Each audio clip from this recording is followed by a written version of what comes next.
opportunity for Charlotte off the set piece. It is going to be the man out of Poland. The shot, yes! And it's gone in. It's an Olympico. Yoshiki pulls it back. The shot and another goal. And look who's coming on. Ryan Romero. Here's Romero. Hit the shot, kid. Goal! For the city, for the crown. And welcome back, everybody, to another episode of the Offsides Podcast, the official podcast of Charlotte Football Club. I'm your host, as always, Andres Robledo, and I'm joined by my co-host, Pablo Robledo. Pablo, how's it been? Good. Nice little trip from the mountains. Got back to a little surprise. Charlotte winning. So, that's nice. It seemed all doom and gloom this week leading up to the game, but the team turned it around, got a necessary 3 points at home, and honestly put on the performance of the year so far, at least in my thoughts. Yeah, nice little high-scoring game. So Yeah, it's very it's good that we entertaining. can put in some goals. Yes, very entertaining. Some performances from some unexpected guys, to say the least, that we'll talk about. But awesome win. Hopefully it leads to a win streak going forward. But before we jump into the match, let us get into the news of the week. So we've got some big news. We've got some not so big news. The first being, of course, the news that came out at the beginning of this week, which feels like a month ago already. The Shinya Shiki and Nuno Santos kind of both being involved in a sexual assault case, and both have been pretty much dropped from the team. Shinshinski is the one that was directly involved in it. It's the one that the police report is about. Nuno Santos just happened to be there with Shinshinski, but wasn't. Neither of them were charged with anything, and the investigation is still ongoing. And it does look like the club has kind of just dropped both players. At first, Nuno was gonna play for Legacy, but I went and saw them play this Friday, and he was not even on the bench, so I'm not sure what's going on there. I think maybe they're kind of just trying to distance themselves away from both guys until things get ironed out. But not a good look. Not a good look at all. No, not at all. I don't know. I guess it kind of hurts the overall mark of Charlotte, like the reputation. Yeah. Saw some pretty nasty stuff on Twitter about it, so definitely hurts.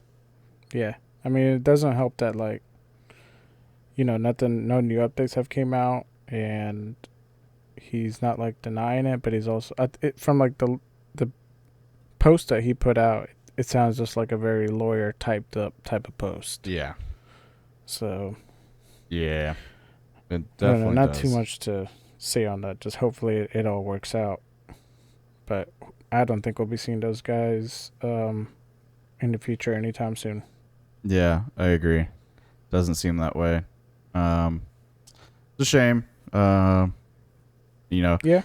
And as much criticism as we've given Lattanzio, I do want to give him some credit for all the stuff he's having to deal with since taking over. During the preseason, obviously with the team losing Anton Walks, and then having to deal with this, and also having to deal with players getting injured. Like, he is managing this team with, like, one hand tied behind his back, and just definitely not given he's not had his strongest tools available all year. So do want to give credit to him and kind of ease off some of the heat that he was getting, and some of the pressure we were putting on him for performances. I mean, it cannot be easy to prep the team while all this is going on as well. And same for the players. I mean, just to have to deal with all this stuff, like, it's got to be taxing on them. So I want to give some props to them. Yeah, because, there's, like, they probably don't know the full story, and there's all kinds of rumors going around. Who knows how that locker room is? Yeah. Yep. The life of a coach. Yeah. Yeah, I'm glad I'm not one, man. Too stressful. All of the money does seem nice, so who knows? Yeah, yeah. He had a little interview that he did with Jorge on Top Bin 90 where he feels like the fans, or a lot of the fans that criticize him, seem to think that Charlotte is being held up to the reputation as like a Real Madrid, where they've like won MLS Cups and CONCACAF Cups, and he's like, we're just trying to build up the club right now, and everyone's like expecting a lot from the club, and they're just not at that level yet. It's for me, I'm like a little bit of both. Like I understand he's, like you said, he's gone through those issues and he's got injured players. But like I said, I think this second season was very hyped up. I guess from marketing, who knows? Yeah. But it just seemed like we were gonna go all the way, and then reality hit, and it's hitting everybody real hard. But good on him for at least making this long rounds of chopping blocks, because I saw a couple coaches get released, or as they said, they mutually agreed to part ways. Yeah. I forget which teams though. I think Chicago was one of them. Yeah, Chicago, and I think New York Red Bulls like their head coach go today. Yeah. So, and I get where some fans are coming from of like, well, year 2 Atlanta won. Look at St. Louis this year. Like, it's, it can be done. And it's like, well, you're talking about 2 teams out of, 29. So small, it can be done, but it's a long shot. And and I don't see St. Louis going through any of the drama we're having to go through, and I don't think Atlanta went through any of that stuff in their second season. And you got to think too, like a lot of the guys who've been brought in, I mean, this team is basically still only like not even a full year old for most of them. So. Yeah, and also for St. Louis, I'm pretty sure they were a lower division team before they got, I guess, basically promoted. So there is some history there for those guys. Yeah. Whereas for Charlotte, like, the club was announced, I think 2020, and then pandemic hit, or maybe before that, and we had to like skip a whole year, even though contracts were already on their way. And by the time the season actually rolled out, like some of these guys' contracts were already expiring. Yeah. So they've had to deal with a lot, and I think with all the news coming out and like how he's been handling it, and after the performance this week, he's definitely bought some more time in my book. I was starting to kind of lean towards the out way after the DC performance, but after this New York performance and finding out more about what he's having to deal with, like the guy has. I'm going to stand, firmly on it that he has the rest of the year in my books. Obviously, that doesn't mean much or anything at all, really. But if you're, tuning in to hope to hear Lattanzio out messages, it's not going to be from me. That's for sure. The guy's won me over. The Italian stallion.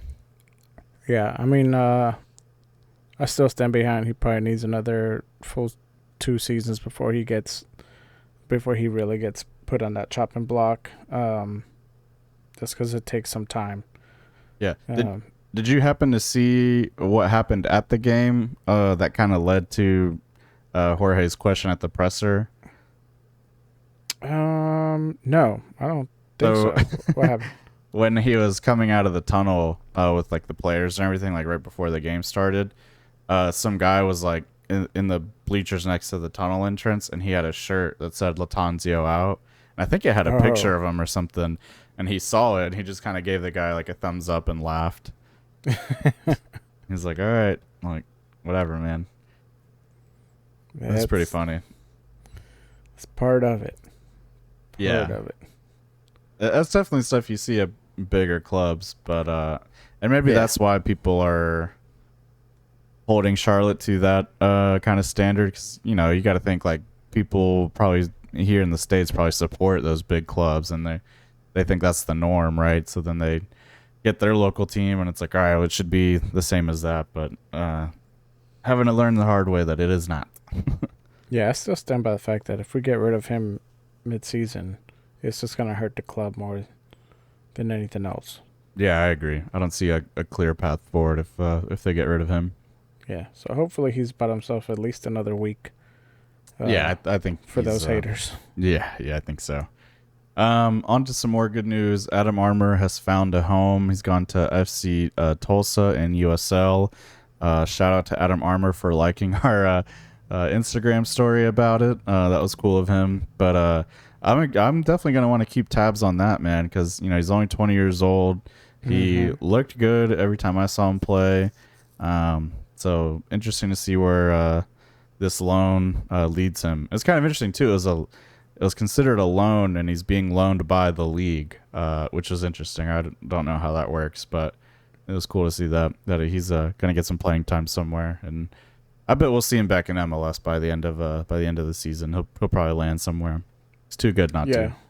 Yeah, some of these recent loans have been kind of like real tricky, like lawyered up type of deal. Like the one for Nuno Santos where he's like loaned out to Legacy. I'm just like, how does that work fully? And then the one for Armors, it looks tricky as well. But that's another one that I think this kind of be one of those like players that like the one that got away type of deal. Yeah, I could definitely see that. Yeah, keep tabs on him because he's probably going to get picked up by another MLS team, I would say, in the next transfer window. Yeah, especially just being so young. Yeah, and he's going to come back with a little chip on his shoulder next time he plays Charlotte. Hopefully we'll pick him up, but... learn from our mistakes. Yeah, they just like let him go to pick him up for a cheaper price. Probably for a more expensive price, honestly. That's the Chelsea move. That's the old Chelsea strategy. Sign a bunch of young guys, don't really have anywhere to play them, sell them out.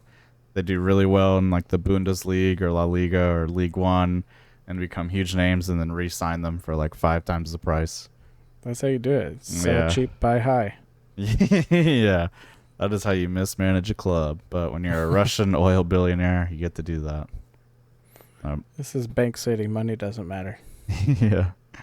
And then on to some other good news. Seems like Tulioma, Yazwiak, and Mora are all making some really good progress on their injuries. I think the official story was Yazwiak and Mora probably not available for Tuesday, but will be more than likely will be available for Saturday, which is big. I mean, that's going to be nice, especially with some of the suspensions we ended up getting this weekend that we can talk about.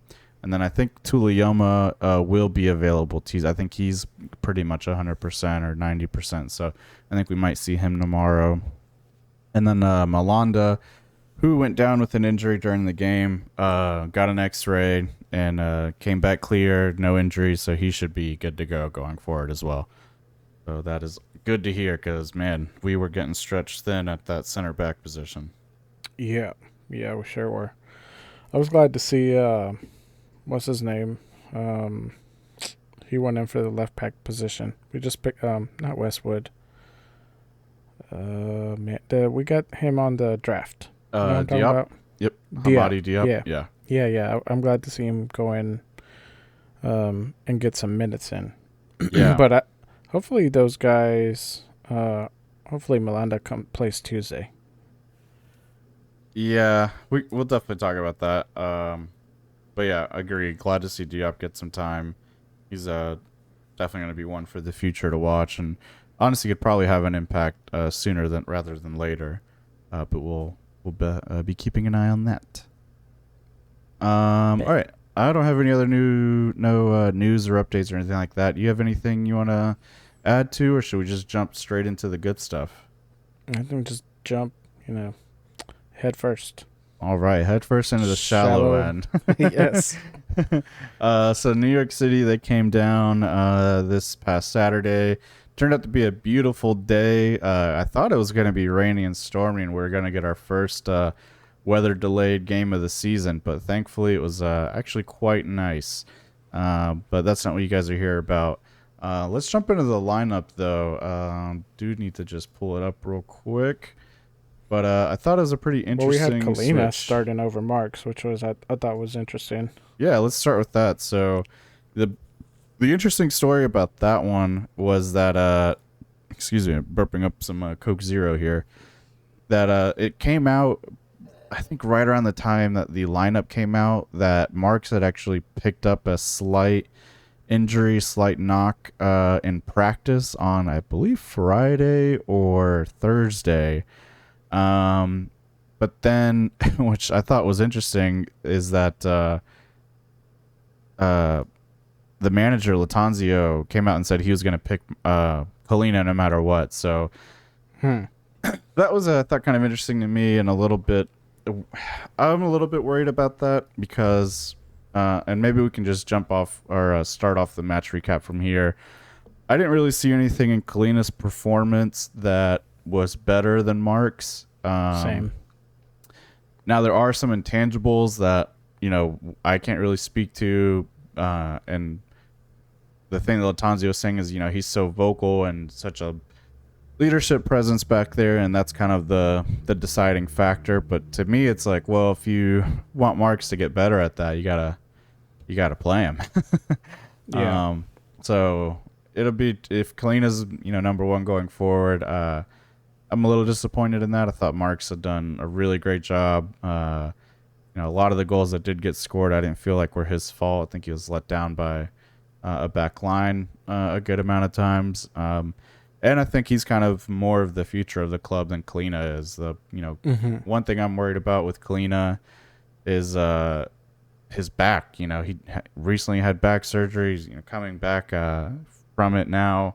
But, I mean, that's just something that I don't think you ever get back to 100%. And I'm sure it'll be in the back of his mind, too, when he has to go up for certain balls or something of, like, just not wanting to move a certain way to re-injure it or, So I think back injuries just kind of always leave you a little bit more fragile. So I'm a little bit worried about that. And, why not just go ahead and start building for the future with Marks? But, what are your thoughts on that? I was a bit puzzled when I saw Kalina over Marks, but I mean, I think honestly we all kind of saw it coming when Kalina played for or started in that U.S. Open Cup game, and then Marks had that 3 goals put on him. I know you said it wasn't really his fault, but at the end, he's the final defender. I think Latanzio is kind of just going with seniority on this one. Mm-hmm. Maybe letting Kalina ride out some of that contract, and just have Marks just have a rest for a little bit, and see if maybe just Kalina comes in like at a better form than Marks. Yeah. As far as like actual performance and like how they did, in comparison to each other, I didn't think like one stood out over the other. Marks has had some great saves, and he's had a lot of goals scored on him. I saw the first goal that New York put on Kalina was like a very typical goal that he gets, and that's the near post, which we've covered. So that was like just a very typical goal that he lets in. The one that kind of stood out to me was the PK. I was like, okay, well, let's see if he guesses the right side. PKs are always hard to stop, no matter what. But I did give him props for at least picking the right side. Besides that, I don't, what you said about his back. Just going back to that PK, he was just full on body dive for that. So I don't think that was a main worry for him. Mm-hmm. And then on the first goal that he had scored on him, yes, it was a near post, but also like Szczepaczynski was kind of like blocking his view. So most likely you're going to see Kalina going forward for a while. Yeah, I definitely agree. I think this will probably be the number one keeper going forward. Yeah, I think Latanzio is just going to go with just, more experienced senior player. But you're also right that Marks is the future, and, we do need to develop him more. I'm curious to see who's going to play this next U.S. Open Cup game. It's up against another MLS team, so that always just makes it harder. And this is a tournament where it's like, it's a knockout, basically. Yeah, got good odds of winning it. Yeah, but the goalkeeper lineup is going to, I think, probably set the tone. If we see Marks going into, most likely Kalina is going to be starting most of the MLS matches. Yeah. Yeah, I think that makes sense. And I will say too, like, to Klina's credit, I don't think he got really tested that much either. So when it comes to like the shot stopping ability, like, I don't think he had to make any ridiculous saves. Like he had one we've good seen. save, yeah. Yeah, like we definitely didn't get tested like Marks has been recently. So No, it'll be interesting to see when that game happens how he steps up. If he's still kind of that, athletic shot stopper, or if maybe something's happened. But yeah, we'll see. because we've seen Marks make a lot of good saves, like the guys right in front of you type of saves. And Kalina had a similar one, but it was just like that's the only one I can think of right now. Yeah, same. We'll see. Yep. Moving on to the other lineup changes, the other thing that I thought was interesting was Byrne and Lindsay taking those outside defender spots. No Awful in the lineup, which is wild. Maybe fatigue is starting to hit in. Who knows? But I thought they did a pretty good job. I thought in the second half, Lindsay got a little bit exposed by New York's number 43, I believe it was. Yeah, Thales Mongo. He came in at halftime and kind of caused a lot of... That's Brazilian, right? Yeah, and he was definitely a game changer those first 10, 15 minutes, and he was causing a lot of issues down Lindsay's side. Him and Gaines kind of, just causing some trouble, led to that second goal, and you could definitely tell, and we're getting a little off topic, but you could tell New York was trying to work through him towards the end, because then he ended up moving kind of more into the center and looking for the ball there. But thankfully we made the right adjustments and shut him down. But in the first half, I thought they played pretty solid. Byrne seemed to connect well with Justin Moran, defended pretty well. So, nothing to complain about for me. What did you think of their performances? I thought these were probably one of the better games that Byrne has had. Mm-hmm. As far as Lindsay, I think this was just about on par for how he usually performs. Especially on that right back side. He gets up there to help at the attack, and then he can also run back and try to, help at the defense. He plays clean, which I like, aggressive. Byrne sometimes just worries me, especially on that left side. Like, we've seen a lot of goals come from that side. In fact, that was the first goal that we saw put on us was from that left side, but that was more on Cheboshinski, which I'm glad also that he started, and I see Latanzio's, trying it out and having some faith. Yeah, it was good to see him in the lineup. Yeah. I did not think playing Jones at center back was the move. No. I don't, I think hopefully he saw what everybody else saw. And I mean, he's good, but he's not meant for that position. Yeah, better defensive mid than center back. You're giving up too much when you have a guy that can play center back on the bench. And I think Lobozinski showed that, right? I think, is he going to be a star player or a star center back going forward? Too soon to tell. But when it comes to these depth issues we're having, I think he's like a solid guy to step in and give you like a solid 90 minutes. I don't think it's going to be a disaster. So better to play a guy in position than to play a guy out of position. Yeah, and I think also Lindsay and Westwood kind of complement each other fairly well. Yeah.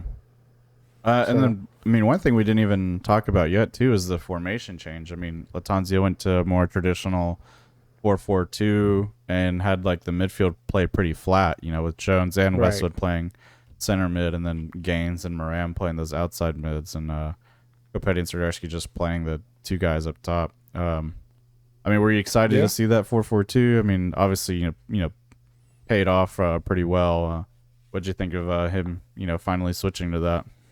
No, I'm glad that he finally switched it up. I mean, it's crazy to keep trying the same thing over and over and expecting the same result or different results. I mean, it's just absolutely insane.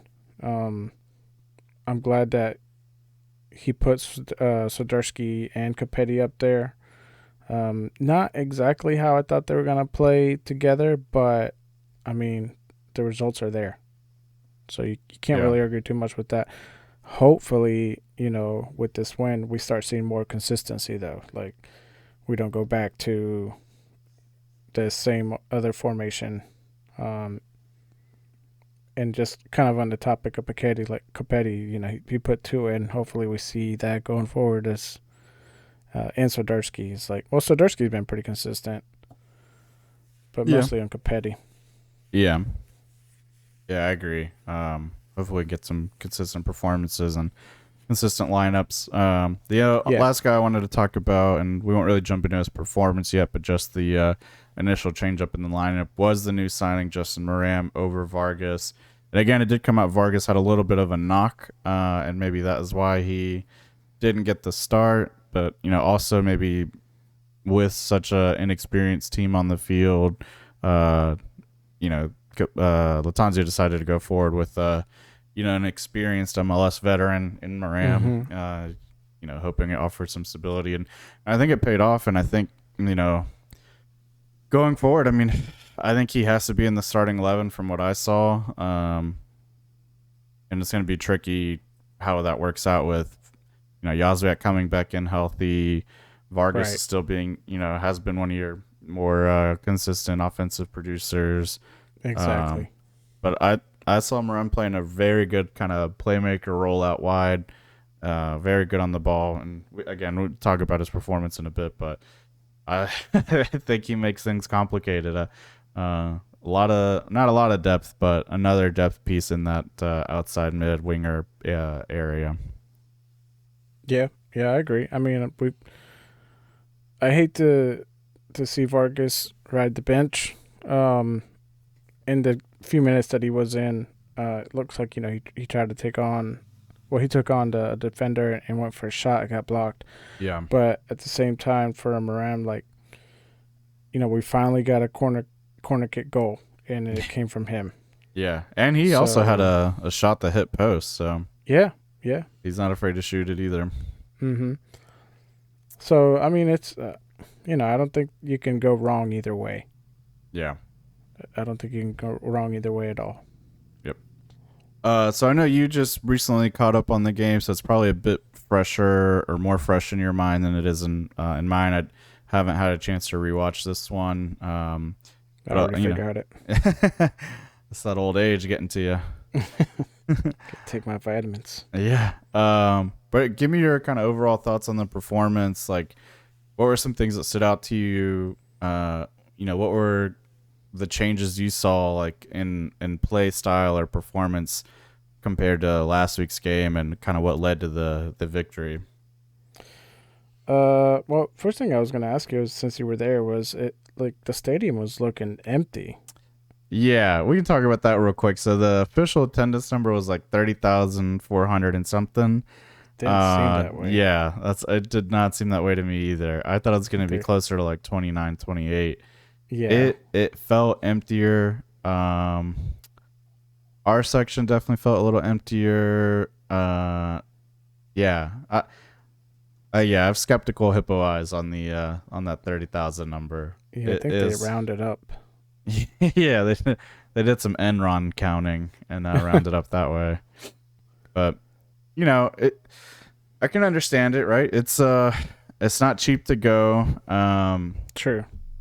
The team hasn't been playing that well. That DC game was very disheartening. That was tough. The news that came out, like, why would you want to, support a club that has that going on? Mm-hmm.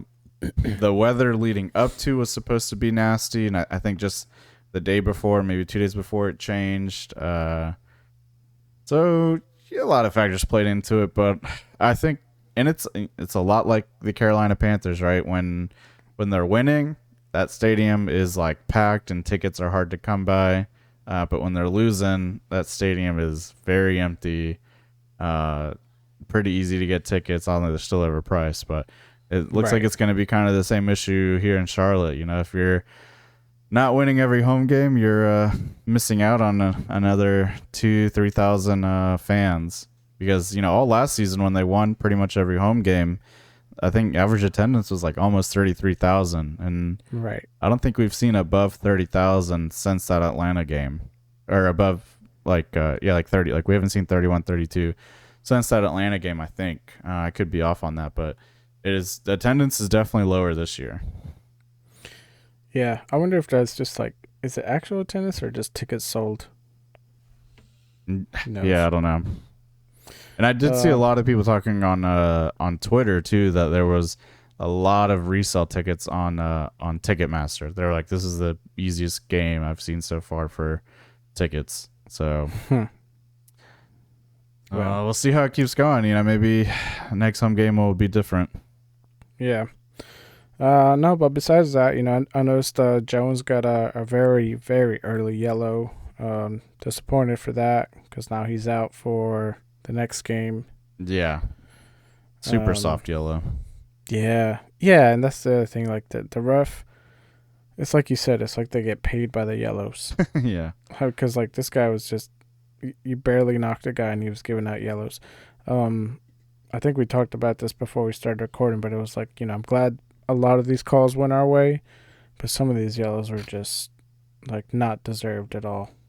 Yeah, I agree. I'll tell you what though, when I went and watched Crown Legacy play over the weekend, that ref was definitely getting paid by the yellow. She handed those things out like freaking Tic Tacs. How many did they have? Do you know? Had to be like 8 on each side. Jeez. It was she was calling everything. Players were getting pissed, but that's for another day. Besides that, I noticed Soboshinsky was out there helping on some of those set pieces. He had that one. Looked like he caught the far post. It was just not on target, but good to have another weapon out there on these crosses. Mm-hmm. And this was all just first half. What did you think of the first goal? I mean, I thought that was a really, really good goal, especially like that through ball by Westwood. Yeah, I feel like he kind of got to show what he is kind of known for or can do with that, Premier League experience. Like that was just perfect through ball. And I feel like just even the quick passes that led up to it, I think Swiderski recovered the ball in the midfield, played it to Westwood. Westwood plays it, that real quick through ball, and then Gaines with the one-touch cross. Like just the speed of play, especially like the speed of passes, like just one-touch or two-touch passes, like that's something we had not seen in a while. And I think that was a big thing we talked about last week was like we just pass it so slowly. Like teams have all the time in the world to kind of move into the right spaces. But this time, I mean, we finally showed what we can do when we, take advantage of that and play a little quicker. We caught him on the counter. Yeah, which is good. Mm-hmm.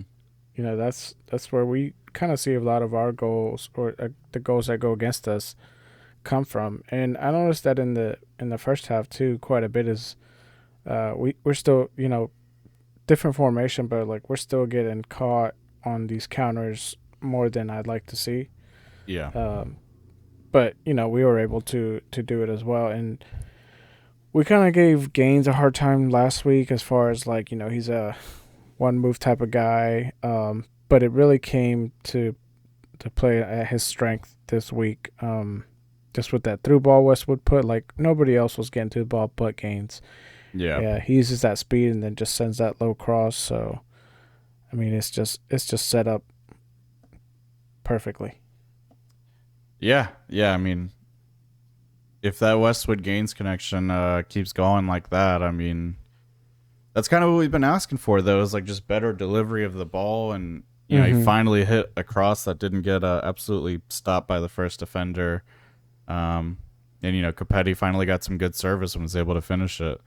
But yeah. I think going forward, like hopefully we see Westwood continue to put those outside mids like in that position, and then from there it's kind of up to them. Like they need to produce that delivery. It's got to be good quality. It can't just be like a cross in the middle, like for no one or for whoever can get there. It's like you gotta play with a little bit of purpose, like kind kind of really pick the guy making the run out. So he was able to do that, and hopefully he can continue doing that. Same thing as we asked for Yazbek, right? Like just consistently perform well. It can't just be one game and then disappear for 5 or 6 games.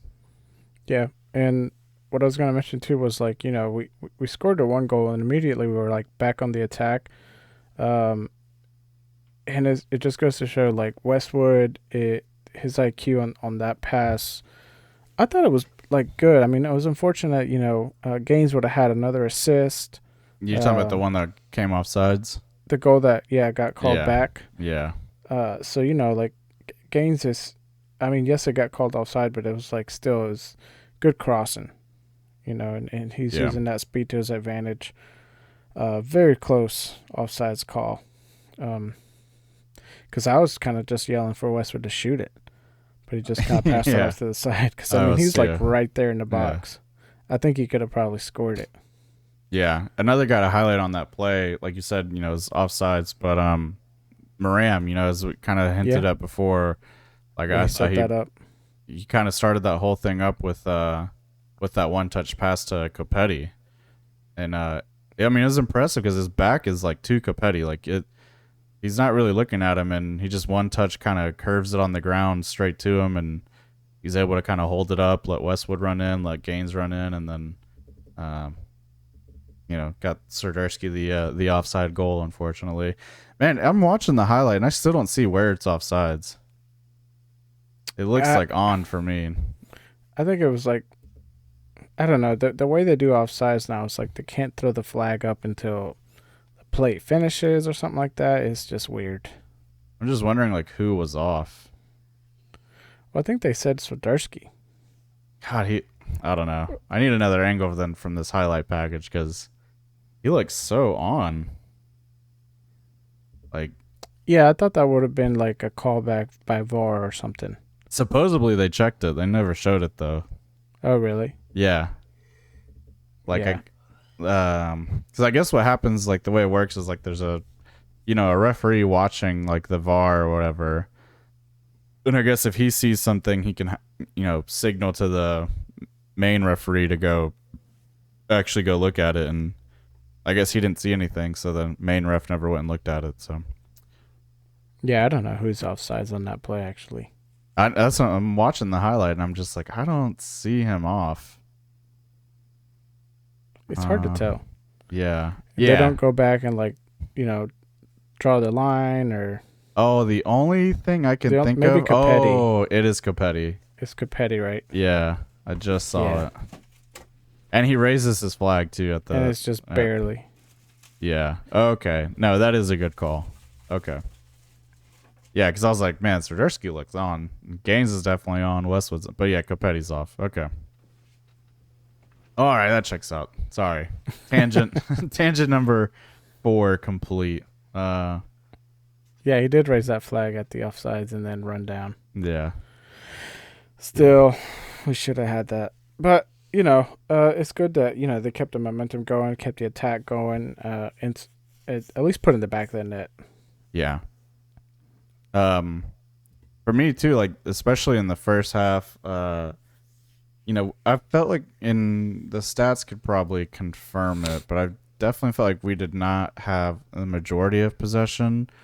But it felt like our passing was way more direct, and especially from, again, like Moram and Westwood, like those two guys seem to like really try to find someone going forward as opposed to just like finding whoever's open. And that, to me, that was like the big difference.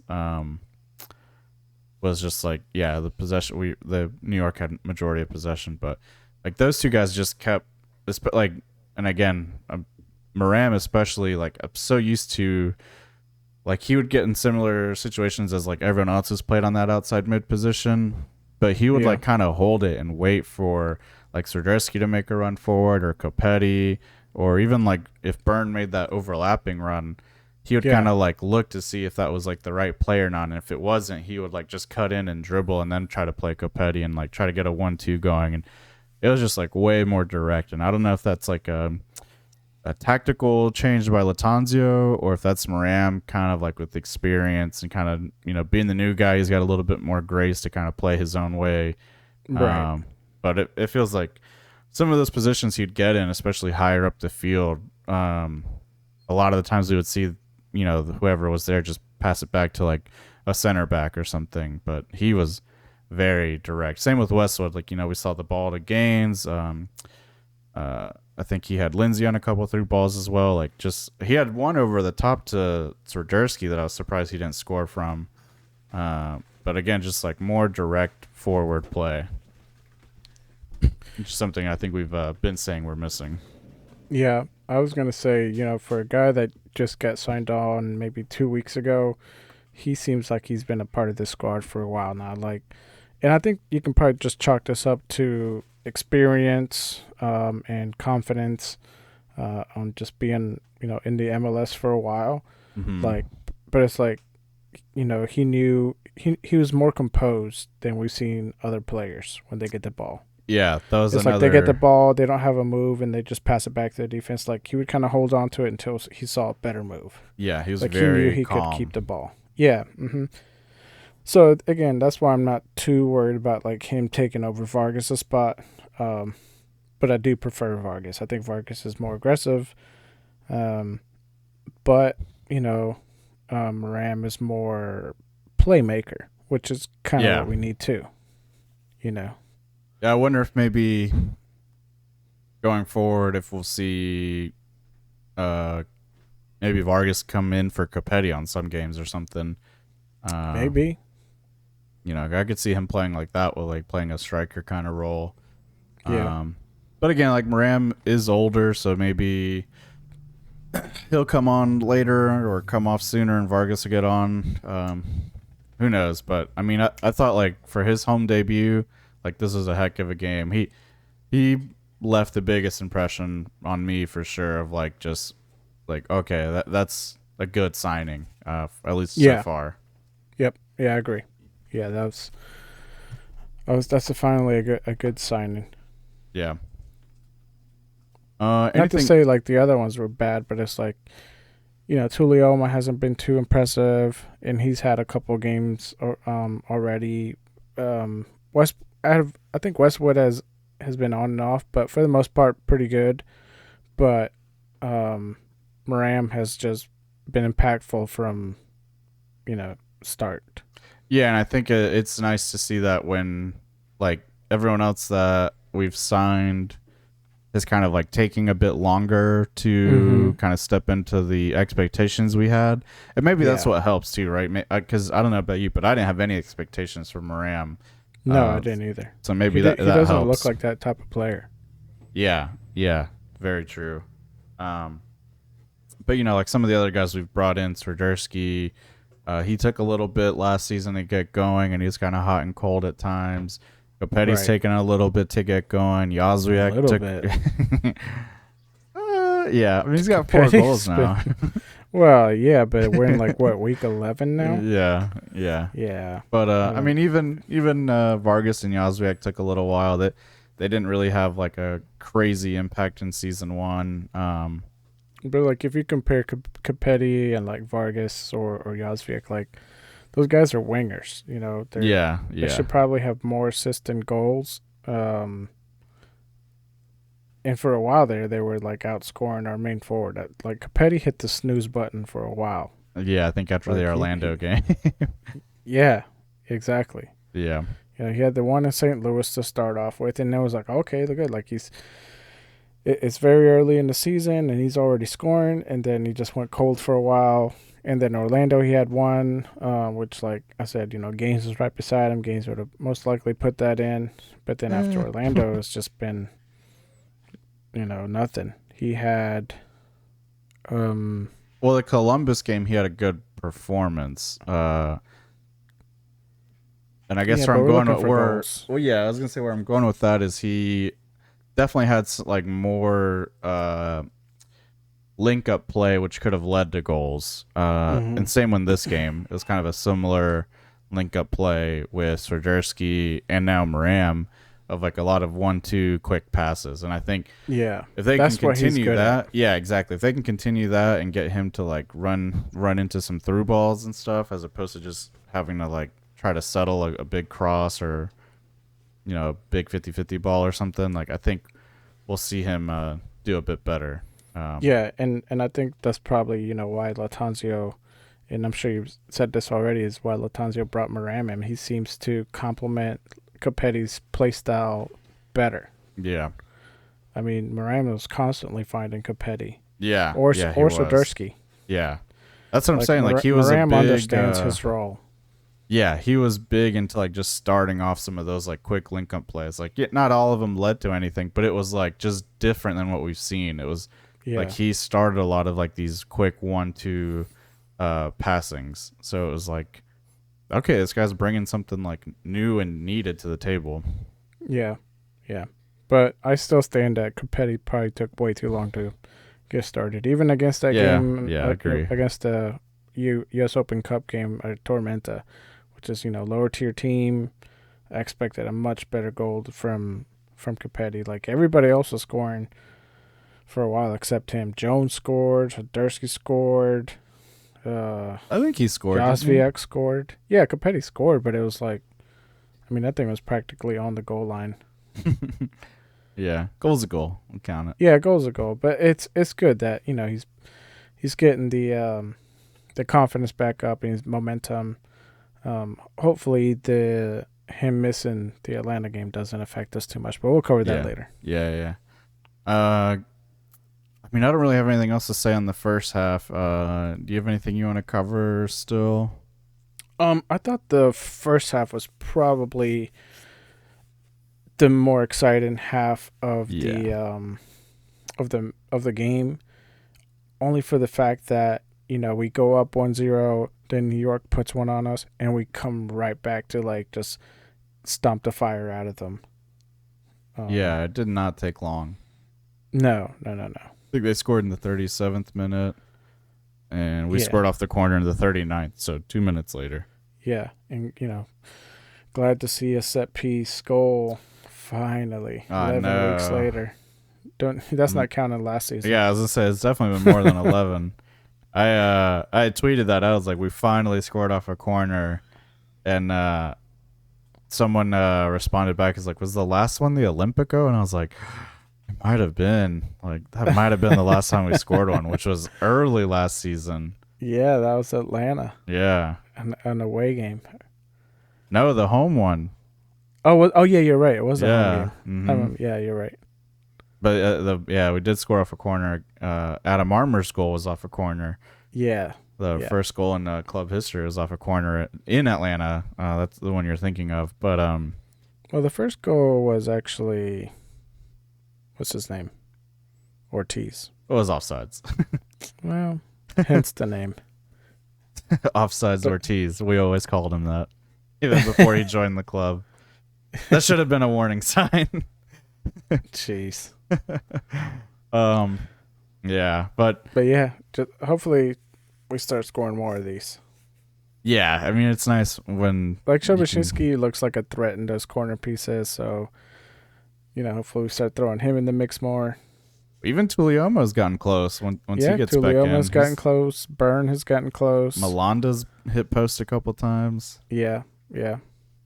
I feel like Melanda, for as tall as he is, his vertical is not there. It's the turf. It's gotta be. It's gotta be the turf. The turf. Get rid of the turf. Turf's got to go. Yeah. You know what? And going into that, so Melanda gives up that PK, but like you've been saying, I mean, that dude got stuck in the turf. I can't blame Melanda fully for that PK at all. That turf's got to go. He kind of just slid into the guy on accident. It's just so cheap. Poured too much water on it. Yeah, I mean, yeah, that whole water and the turf thing. I mean, don't they know we're in a drought? Yeah. I mean, the thing is, like, it makes sense when they do it on, like, natural grass because you want it to be as slick as possible because you're trying to get the ball to, like, move as if you're playing on like hardwood, but like turf seems like it's already that hard. Yeah. So I don't know. Like I don't even know if that water really does make it more slick or not. I don't know. I don't even know if you would want it slick, or that slick. Yeah. I don't know what the. Somebody should probably clear that up for us because we have no idea. Yeah. Let us on the field and test it out. Yeah, let me get a corner out there. We'll just do a quick 100-yard dash and see what it's like. God. I'll do a 10-yard. But yeah, I mean, to give up a PK, I mean, God, how many have we given up so far? It seems like every other game. I think that was last season, not this season. We gave one up at DC, right? That was one. We've That was definitely about given up more. No, we've done. I I think think Marks Pop- has had a couple. Really? Didn't we give up against St. Louis? We gave up a PK. Yes. But that was Pablo. Mm-hmm. I'm almost And- sure we've given up more than 2. But but I think last season we giving up. We gave up like 3 or 4 back to back. Yeah. But we also had the bad habit last season of kicking the ball in our own net or having it ricochet off someone into the back of the net. Yeah. That seems to be Yeah. cleaned up, which is good. Yeah, not too bad. There was a couple of close calls there where like Jones was like dribbling in the box and then passed it off to Byrne, and Byrne finally was like, clear it. Yeah, he's like, I'm not getting the Twitter hate this week. Yeah, you'd hate to be that guy to give up the 3 tie up. Yeah, I think Jones might have been doing some trolling, trying to get his teammates on the burner. He's like, you guys are gonna get so much Twitter hate for this. Yeah. But I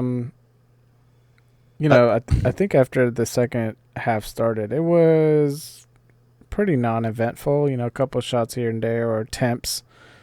It wasn't until the 73rd minute that we saw the own goal, thanks to Serdarsky. Yeah. I mean, I definitely think we were more threatening than we were in the DC game. Maybe didn't have quite as many clear-cut chances, but I think we were still definitely threatening more and getting into the attacking third more. And I remember when the free kick went in and then it was an own goal. Mm-hmm. I saw the excuses coming for oh well, you guys only won because of an own goal, kind of lucky. But I think if it wouldn't have been for the own goal, they would have found a way to get a third goal. Yeah, but we've also only lost because of a couple of own goals. So right, that's what I'm saying though. Is go back and forth. Well, what I'm saying is I think the performance, if it wouldn't have been for that own goal, I think they would have scored a third one anyways. Because I think after we got that third goal, we went very defensive to just kind of close the game out. And I think again, if he wouldn't have scored off that free kick, they would have found a way to get a third one. The whole performance was leading to that. That was kind of I'm pretty sure New York also changed their formation, a good bit, to put the more pressure on us. Yeah, and I think we would have taken advantage of that because we were hitting him on the counter a decent amount. Yeah, exactly. It would have been nice to have seen a fourth goal. yeah, that would have been nice. And then that kind of just leads to the last couple minutes of switching to a back 5 again. This one had me extra nervous just because Malanda comes out with injury. They throw Bronico on. That's fine. I think that's actually a good spot for Bronico to come close out games. He's always going to give you a solid performance. But what had me worried was, the 3 center backs were Sobozinski, Byrne, and Jones. So 2 of your 3 center backs aren't even real center backs, and the other one's a young guy who hasn't gotten a lot of consistent playing time. Right, and then one has a yellow. And one's on a yellow. And then you have Hamadi Diop come in and take over Burns' spot on that left back spot. So you got a rookie. He did look good, yeah, especially for a rookie. And then you still had Lindsay out there, who I thought was starting to get a little bit exposed and showing a little bit of fatigueness. But I was like, man, this is an interesting choice to go to a back five when you don't even have like two center backs out there, But it worked out, So it worked. Thankfully, it worked. But Yeah, it because had we've been there sweating. before where we've given up the lead. Yeah. More than I'd like to admit. Yeah. And the only other takeaway too is man, the depth issues are starting to show a little bit. I mean, if you go look at the roster that they brought to that game, the bench was pretty much all of like the rookies they drafted and guys who were like playing under Crown Legacy for the first couple weeks. Besides Bender and Awful, and I guess Vargas, Bronico, and Haggard a little bit, but even Haggard hasn't had that much playing time. No, yeah. So I mean, really, your only like consistent guys off the bench were Bender, Awful, and Bronico. So it was a little bit worried going forward about like what happens if someone goes down injured or what. But I think Hamadi Diop and Brandon Cambridge are definitely like making the case to be more involved going forward. I thought they both came in and did well, and like could see them getting more and more involved, and probably two guys that are hopefully going to be more of like the future of the club going forward. Yeah. With that, let's just talk about, or just keep going on the subs a little bit. I'm glad Latanzio made those subs at a decent time this time. Bronico came in at the 65th. Diop came in at the 71st, and then Vargas as well. Like you said, Bronico brought out Malanda. Diop took off Gaines, looking at the game on TV, looked very frustrated to be taken off. You think he had reason to? I mean, yeah, I think he's got the assist, and he had the second almost assist. Oh, do I think he has reason to be frustrated? Yeah, I mean, like he's starting to get in form. He's he's performing on this match at least. Yeah, though he came out after the goal was scored, though, right? For Gaines, I want to say that 73rd game, the second or the third goal he came out before in the after. goal. Yeah, because I think that third goal dropped in around the 73rd minute. Mm-hmm. Yeah, so Gaines was right. just taken out a little bit before. I could see him being. I'm not 100% with it. I could see him being frustrated that a defender's coming on for him, and he probably wants to try to play for that third goal. And maybe I don't think it was justified. Yeah, I mean, if it would have been like Cambridge coming on, I would have been like, I don't care if he's frustrated, because I mean, he didn't really do anything in the second half. And no, and that's like I said, the second half was not too eventful. Well, and like I was saying earlier too, like whenever gotta find his name again because I don't want to butcher, but whenever Talis Mongo came on at the half, he was giving Gaines and Lindsay like a hard time, like of them coming back to like Markham. So I think like you don't want to give up another goal, because he kind of started the run that led to the penalty. Like that was kind of like his, because I think Gaines gave up the ball, if I remember. He gave up the ball at midfield. I think Mongo took it and kind of dribbled it forward, and kind of just started the play that led to the penalty. Yeah, you're absolutely right. Gaines had a bad pass, and it just went right to the middle of the field, and yep, that's how the whole play started. So yeah, I guess you're right. I could see that now.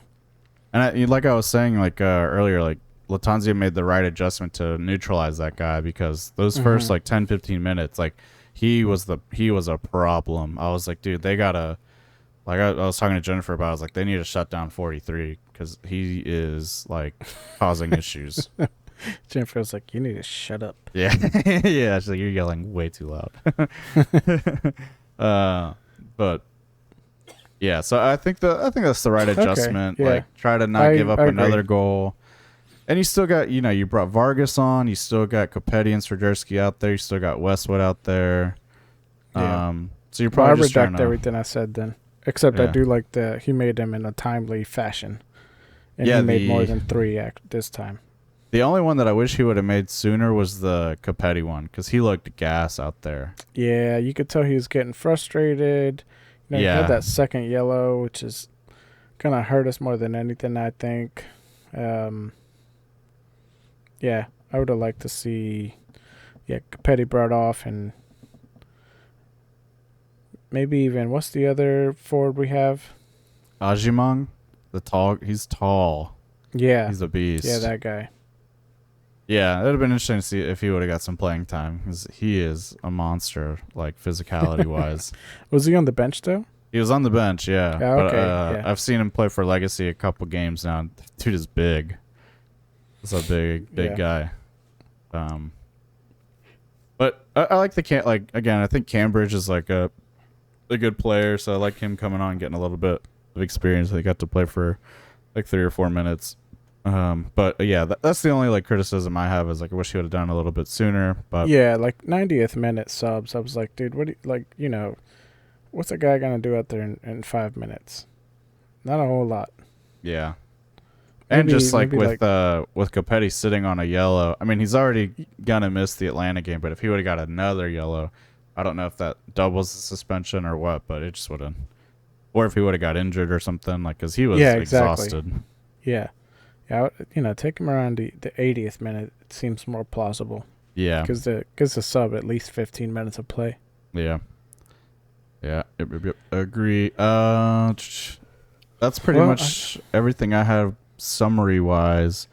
I think that kind of leaves us going into the next 2 games. We got the Open Cup tomorrow, Tuesday, which is today if you're listening to the episode. Yeah. What time is that game? Like 7:30? 7 o'clock at the Mecklenburg County Sportsplex at Matthews. Mecklenburg County Courthouse. It's a nice little venue. The staff there's super nice. Had a interesting interaction when we were buying our tickets. We walked up to like the little ticket table, and I was like, "Hey, is it cheaper? Like, is there some kind of, if I'm a Charlotte FC season ticket holder, is there a discount?" And they're like, "There is, but it's a discount if you buy season tickets for here." And I was like, "Oh, okay." She's like, "Yeah, you guys should do it. Like, haven't you come to every game?" I was like, "No, this is our first one." And she's like, "Oh, I swear I've seen you guys before." Blah blah blah. Yeah, she's trying to make us ill. And so then we got to talking, and she's like, "Are you guys gonna go to the game Saturday?" And we were like, "Yeah, hopefully they win." And it was just funny because she's like, "Yeah, I hope they win. Like, those guys, they're just such good guys." And I was just in the back of my head was like, "Well, some of them are." Allegedly, until proven innocent or guilty. Yeah. I was like, It is open investigation. yeah. I was like, I mean, it doesn't help that he didn't deny it. Yeah. He said if the But- glove fits. Oh my gosh. Anyways. No, I ran into so when we went up to the mountains this past weekend, I ran into a guy at the farmer's market, because that's what we do now that God. we're older. Yeah, I was going to say you're such an old man. Anyways, and so I was wearing my jersey because it's game day. Yeah. And I kind of blamed the DC loss on that. I forgot to wear my jersey. But anyway, see so that. he was like, "So are you guys going to the game today?" I'm like, No, we're not." And then he, like, we just started talking about the Charlotte team and the lineups and the issues they've been having. And I told the guy, I was like, I wish Latanzio would make like just a formation change, like a 4-4-2 or something, just a basic 4-4-2, and put Swiderski up there, and like, there, little and behold, like, he makes it and we win. I was like, that's what I've been saying this whole time. And the guy was like, "Oh yeah, that would be kind of interesting to see how those two." I'm like, I just want to see him try it. Yeah. And it works, but I want to see him just be consistent with it. Like, don't be changing formations next week or tomorrow. Like, The only thing I'm worried about is like the 4-4-2 is such a old school like formation that once you show it, teams, it's very easy to like plan around it. You know what I mean? Because you can just look up so much footage, and like you can look up like so many like tactical reviews on like if a team plays a 4-4-2, like this is how you kind of shut down. Like, this is what you want to look at. Like it's just been used for such a long time that one of the most basic formations. Yeah, so that's the only thing that worries me. I don't think our team is there. I don't know, like in a tactical way where they can play off these other more advanced formations. That I also agree with. It's like, okay, clearly the more complicated like 4-3-3, like Pep Guardiola style, is a little bit out of depth just because of like time together, talent, like athleticism. There's a lot of factors that go into like how some of these like top European teams play, and or you like first touches, how you can hold the ball, how you can run into space, make space by making runs, all that stuff. And you know, hopefully it's coming, but we don't see it out of these players right now. Like, you know, Petty's first touch is just abysmal. I've heard the commentators even mention it. You know, he doesn't have a good first touch. Players running into space, doesn't happen often.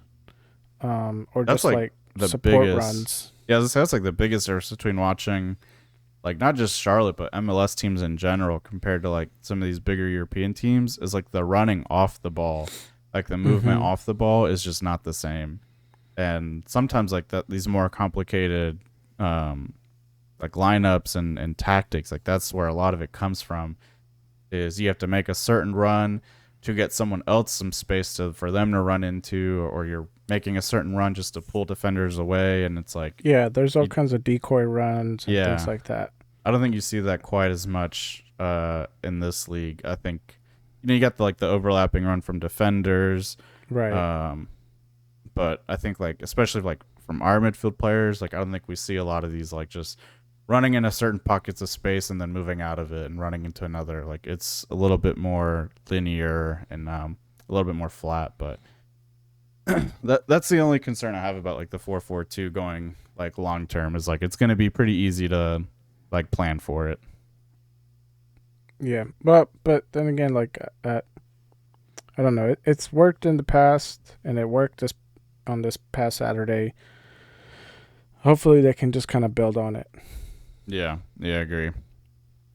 And who knows, maybe once they get some more like consistency together and a consistent lineup, they'll be able to kind of work out the kinks in some of the other more tactical lineups or formations. So we'll see how that goes. Yeah. So we, like you said, we have Orlando on Tuesday? Yeah, so I was thinking we could, who do you expect to see in the lineup tomorrow? I think two easy ones are Copetti and Jones, just because they're going to be suspended for Saturday, so they might as well give them the playing time and let someone else rest. But who else do you see like in the starting lineup? Or are you expecting another strong starting lineup like we saw against Tormenta, or do you think now that we've got some momentum going in the league, Lattanzio will switch it up a little bit? No, I expect another strong lineup. I expect Copetti and Sodarski up front. Depending on the injury status, either Jozwiak or Gaines. I'd like to see Maram back on that left side just to see the consistency start to build. That's key to any winning team. That's the one I'm a little worried about. Or the one I wouldn't say I'm worried. like, I'm just like more curious. Yeah, I guess like worried is probably not the right word. But it's like I do think like we have a better chance. Will it work? Will it not? Well, I think we have a better chance with him of us winning with him in it. But at his age, I do wonder like how that's going to affect him come Saturday. And if we're missing Copetti on Saturday also, it's like, do you really want to miss like two big, if he picks up an injury or something on Tuesday, is it, what I mean? So it's like, that's got me a little. Injuries are a risk. Yeah.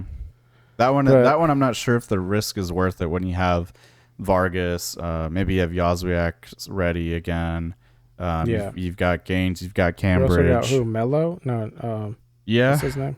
Although he played the full 90 for Legacy this past Friday, and I can see plenty why of he time. was dropped.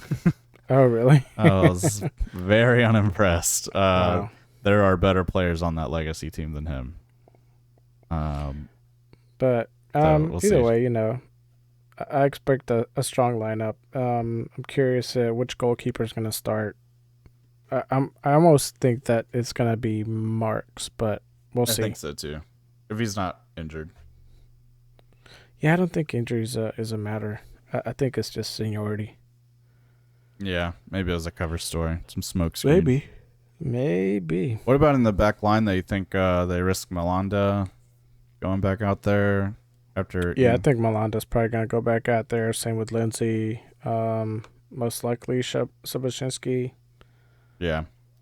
Maybe I'd like awful to over Burn or see- something. Well, I was just going to say I'd like to see Diop over Burn. Yeah, this would be a good game for him. At least get him, a full 70 minutes. Yeah. Or at least the first full half, 45 at least. Yeah. No, I agree with Because, that. we are playing Orlando. They just won that cup last year. But we just beat them on the road. Yeah, you're right. So they're definitely beatable. Not too many back-to-back U.S. Open Cup teams. Yeah. Well, I should probably Agree. look that up before I say that. Nah, I don't even fact check it. Just say stuff. No one's going to fact check us. Nobody does. And then that kind of leads to this Saturday's game. I think this is where the lineup gets a little bit more tricky with to me, you'd think two big pieces, maybe two of your biggest pieces on the team, Jones and Copetti missing. I think some people maybe disagree with that. But I think if you look at it objectively, Jones has been super solid at that defensive center mid spot. You can see he has won that spot over Bronico, as you could see on the game against New York. And Capetti's starting to hit some form, especially with that new formation of the 4-4-2. Sucks to see him go. I wonder if that'll kind of change the formation a bit and have Swiderski play up top like we did last year in that 4-3-3 again with him as the lone striker. But, what are you expecting to see this Saturday? Well, we know who we won't see. At that top, most likely it's going to be Swiderski. I could almost see him reverting back to Swiderski as a lone striker. Yeah. And Yazviak on the right side. Yeah, he should be back by then from all the reports coming out today. Yeah, and then probably, just your regulars, either Vargas or Maram on the left side, Westwood somewhere up there, Jones. No, Jones is out. Oh, you're right. Yeah. So, then Bronico probably take his spot. The left back is going to be either Awful or who takes Burn. Who takes Swiderski's spot in the midfield? That's where it also gets a little tricky, you right? Could probably put Gaines. If Yazviak is playing, you put Yazviak in front of Gaines. Maybe. In the center mid? Yeah. Well, I don't know if I like that. I don't think You don't Gaines have to like it. I don't think Gaines is good enough for that.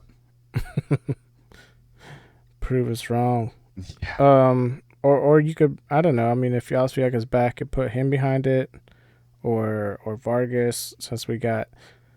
Don't forget, we also have Bender is available. Yeah, I could see him Bender starting. would be a good option. Yeah, because it's probably we got room to play with. Yeah, because they'll probably go to that 4-3-3. Right. Yeah, and Bronico will probably take Jones' spot. Westwood will stay, and then I think Bender kind of taking that other center mid spot makes the most sense. Yeah. And, who knows? Bender can score and set up goals. Bender can score, yeah. That might be a blessing in disguise. He knows how to hit defenders and knock them in. Yeah. Yeah, the front three will be interesting if Maram gets to another start, if Yazviak's healthy, Vargas is healthy. I think for 100% Swiderski is going to be the striker. So that'll be interesting. And And the back line will be a bit interesting too. I think definitely Kalina, probably Byrne and Lindsay, Malanda, and then I don't know if Tulioma's going to be back and ready or if it'll be Sobozinski again. Yeah. Either way, I'm good. I feel like Sobozinski was, as far as performance-wise, the same. Solid. As, solid. He made some mistakes, but so was Tulioma. Tulioma's came to close to scoring off of crosses and set pieces, and we saw this past Saturday that Sobozinski almost scored off one, maybe two even. I think he had two that he was like on the far post. Yeah. So the left side is you'll probably see either Awful or Byrne or Mora if Mora's back. Yeah, they said he could come back Saturday. So we had some guys missing for a while, but they're starting to come back. Yeah, agreed.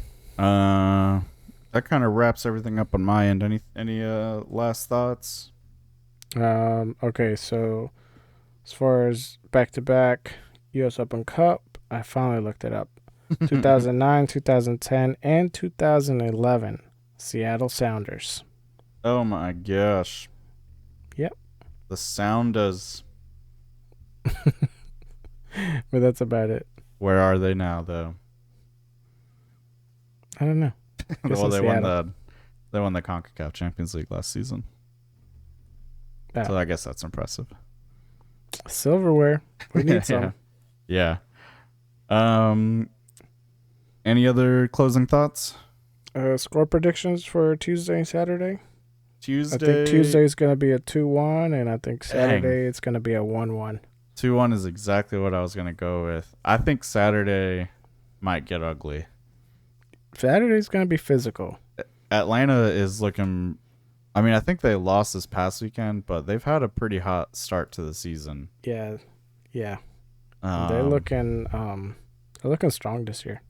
Yeah, especially Thiago Almada. Like, he seems to kind of put the team on his back. We'll see. Must be nice. Must be nice to have that type of player. Yeah. And especially, like, playing in Atlanta, like, that's just going to be a tough match. Yeah. And the way Atlanta's in fourth right now. Although we just beat, New York, who was in fifth. Fifth, but it was a home game. Yeah. So I hope it's 1-1 or 2-2. Like if we can come away with a tie, that'll feel real good. Yeah. But I won't be surprised if they blow us out. I mean, they blew us out at home, so yeah, that was. They're gonna feel confident going into this game. If we come out with a 1-1, that's like a victory. Yeah, because it's away and it's Atlanta. Like, I mean, they put a beating on us at home last game, and they've lost their last 3. So have they? Okay, yeah. So hopefully they lose. I mean, yeah, but I don't see I don't see that trend continuing. Not true. It was kind of like when we were going up against Salt Lake. It's like, dude, they've lost their last 4. Like, we're definitely gonna win. And it's like, all right, yeah, it's not that likely that they lose 5 in a row. So I don't think this Atlanta team is one that loses 4 in a row. I'm hoping that we win it just because we desperately need the points. I know that puts the us gaps at like are 5th. Huge. Yeah, but it's pretty. Actually, the Eastern Conference is pretty tight. Yes and no. I mean, like, a lot of teams not have the 14 top 4. and 15. Yeah, not the top 4, I'm looking but at the top 4. From 5th to 12th or even 13th, it's within like a game. Right, like but 3, I mean, like 3 points jumps you up. Like the next couple of weeks, you're gonna see a noticeable change because everyone's so close. Yeah, definitely got to start beating some of our conference rivals. New York, those points. Looking at the Red Bulls on last place, I did not expect that come this season at all. Yeah. Same for, I mean, I thought Toronto and Montreal, like seeing them down, I thought they were going to have better seasons also. Yeah. But Philly. I know Philly was tough last year, but yeah, I mean they're up there. yeah, and I think they're still in the Cincinnati's the one that's impressing me so far. yeah, and New England. I didn't think they were that good last year. Yeah. A lot of people have us beating Nashville at home too, but they're no joke. That's gonna be another tough one. Yeah. Well, you got Reese Witherspoon as a part owner. So, Yeah, that counts for something. she's got the whip. He's got that sweet home Alabama money. She don't mess around. And that running back from the Titans, he's part owner. Dude, what if they made him play? That'd be awesome. It'd be like that one player for Barcelona. Yeah, Adam muscled Touré. up. Yeah. Yeah, that dude is massive. Yeah, I think he plays for Wolverhampton now again. I was like, I don't see how you run that much and keep all that muscle mass. I mean, he says he doesn't lift weights either. I'm like, well, there's no way. Well, must have a lot of needles. Yeah, the guy might have some elevated testosterone levels. Who's to say? Who's to say, Pablo? Who's to say? He knows. Yeah, Random drug test. Like you said, if we can come away with a tie, I'll be happy. But I won't be shocked if we lose. Like, I'm not gonna, be shouting Latanzio out or anything like that. Like, I think the expectation should be probably a loss. So anything better than that's like static. We have the worst goals against record right now. Dude, We have 21 goals against us. Everyone else is like 18 or lower. And we've got a tough schedule coming up too. We just talked about Orlando and Atlanta. We've got Chicago after that, who I'm actually not really sure how well they're doing. Let me see if I can get the Western standings real quick. They are. Oh wait, they're in our they're 14th. So okay, so that feels like it should be a win. But we've fallen into that trap before. Jeez, but even that's the Western home. Conference, the worst goals against is Portland, and theirs is 18. Then that's their worst one, and we're 21. Yeah, we gotta start scoring some more goals We gotta and work defend a on our little bit goalkeeper. more. Yeah. So we've got Chicago, which feels, at home, feels like that should be a win. It feels doable. Yeah. They did. I think they beat us at home last season, and then we beat them in Chicago last season. So that'll be interesting. It'd be good to get one back on them. The Nashville game at home, looking at Nashville's record, it doesn't look like they've been that good on the road, but they've been very good at home. So that feels like we should be able to get some points from there as well. At least one. Yeah. And then LA and Philly. I mean, LA hasn't been playing too well. LA is tough, no matter what. Yeah. And then and that's on the road as well, so we'll be in LA. And then Philly, I think they're still in the Champions League. So I think that's why they're struggling a little bit, just having the squad stretched a bit thin. But they're still holding 7th. Yeah, hopefully we can take some advantage of that. Yeah. But it does not get easy from there either. Columbus, Seattle, Red Bull. Red Bull will be, I mean, hopefully they don't take them for granted, but that should be a win the way they've been playing. Yeah, but it's on the road, and road games, you just never know. Yeah. We've been a little better on the road this year, though. I will give them credit for that. Yeah. True. A little, not like. We got to win in 2 ties. Yeah. A little. That is better than last season when it was all losses. All losses and 1 tie. Yeah.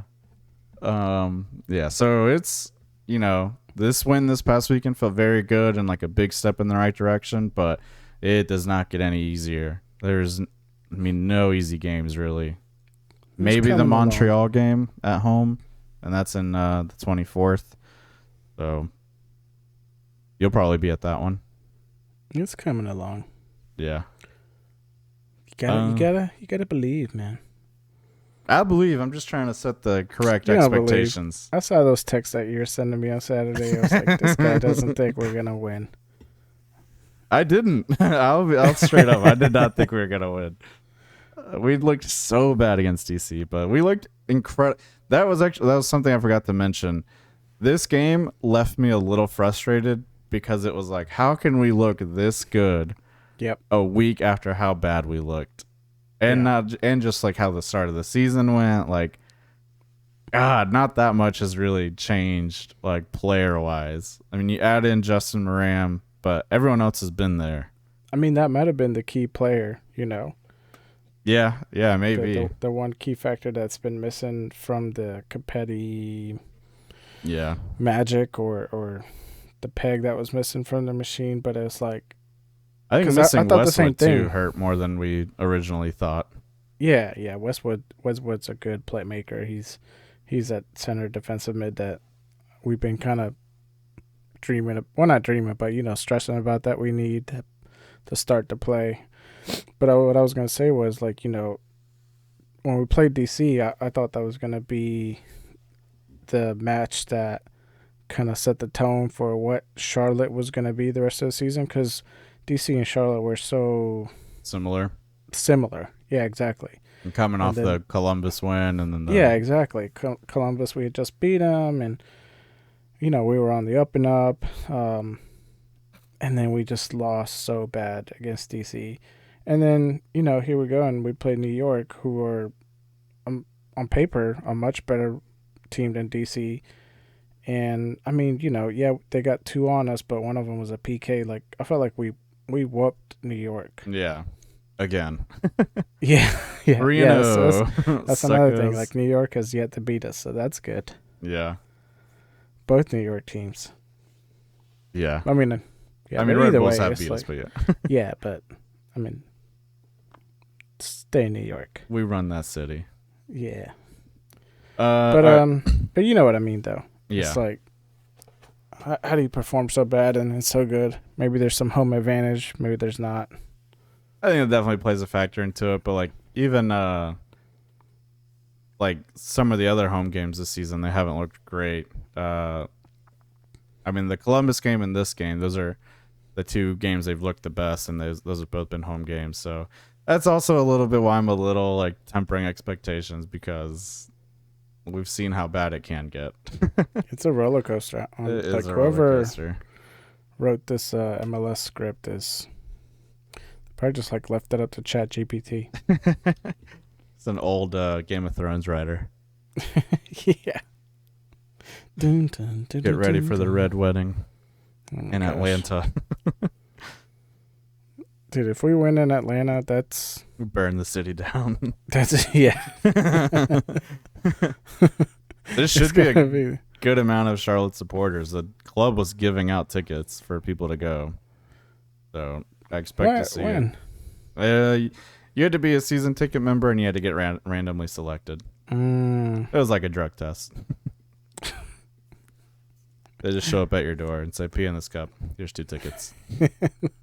Here's your tickets. Here's your drugs. Yeah, but I know a lot of people are gonna like go into this game and be like, "We should win. Like we just beat New York." Yeah. Just temper expectations. Yeah. Be happy with a tie. Yeah. Yeah. And if they lose, I would not be upset unless they play absolutely terrible. But if they put I up mean, a I will be fight, a little bit upset if they lose. I mean, I'll be a little bit upset, but I'm not going to be like I was against DC. Oh, yeah. Where I was I was like, heavily upset.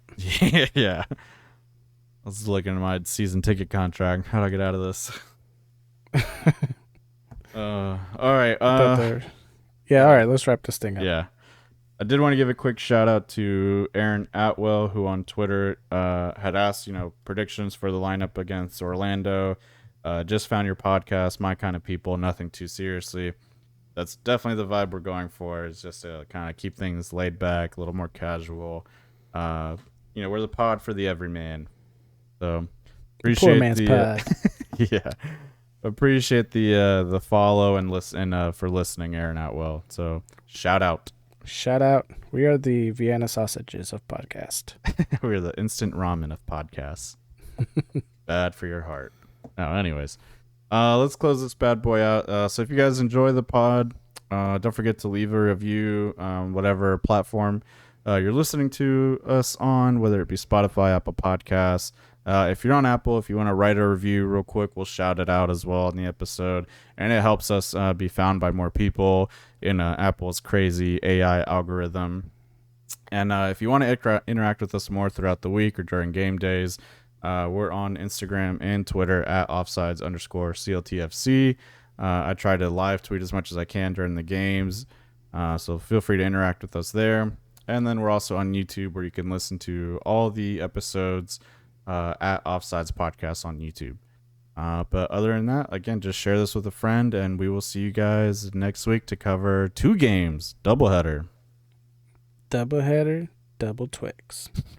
Bye. Bye. Wow, wow, wow. You got to love that.